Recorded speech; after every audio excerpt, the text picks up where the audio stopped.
So we're going to review the Vortex Diamondback Tactical scope today. I got it in the 4-16 by 44. It's got a 30mm tube on it. I got this one with the EBR-2C reticle in the MRAD, which is basically a mil-dot.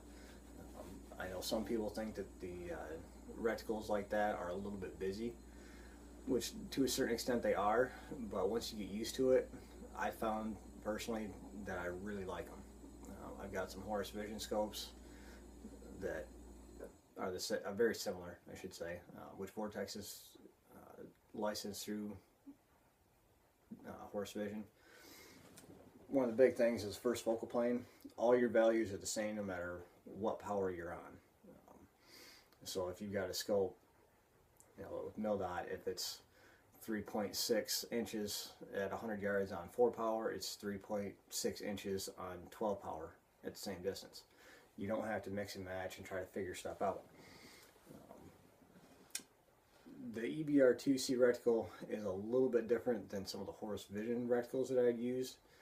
The windage is pretty much the same, but when it comes to elevation, they only put in a half mil-dot in there. They didn't break it down and sub-10 it into 0.2 mils, which is a little bit different. I kind of wish they would have.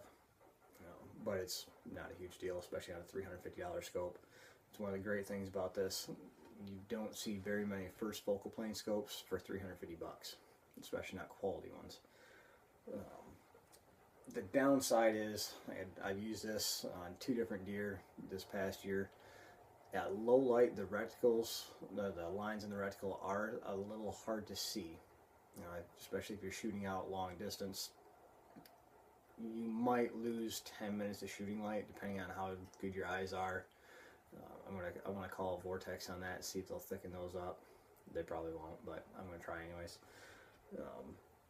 One of the other downsides I had during sight-in, and when I say sight-in, I did have it bore sighted, and it only took me 6 rounds to get it zeroed.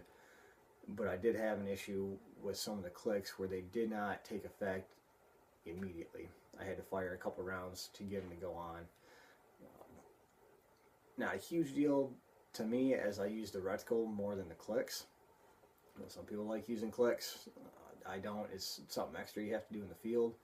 That's why I like that EBR-2C reticle, is you can just automatically go on the fly.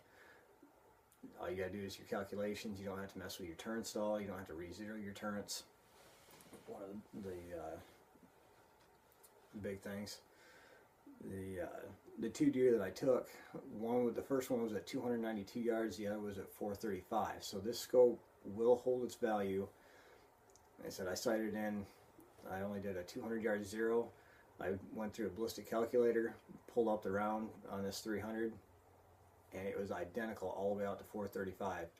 I rechecked it at 315 yards just to make sure that it was on target before I went hunting, that those lines matched up as far as what the calculator told me. Perfectly on, first round hit on a 315 yard target, so I was comfortable at that longer distance. If you're out west hunting, this would be a great scope. I had some clients that were using BDC reticle scopes. Unfortunately, one missed a bull, I think it was 13 times on 2 different occasions, largely because he didn't understand his scope. And looking at the site or the manufacturer, it was very hard to be able to determine on the fly where those bullets were going to be hitting with that scope that he had. So I advised him on buying something like this or similar. I think that would go for just about anybody else as well. I will say the clarity on this thing is great. I've had $1,000, $1,500 scopes that the clarity was no different. So from that viewpoint, everything turns and moves pretty easy. It focuses great. I'm looking to get another one of these for my XCR to replace the Hawk scope that I got stolen a few years ago from Horus Vision. So if you're looking for a good scope, I would definitely go with the Vortex Diamondback for 350 bucks. It's kind of a hard deal to beat. Happy hunting.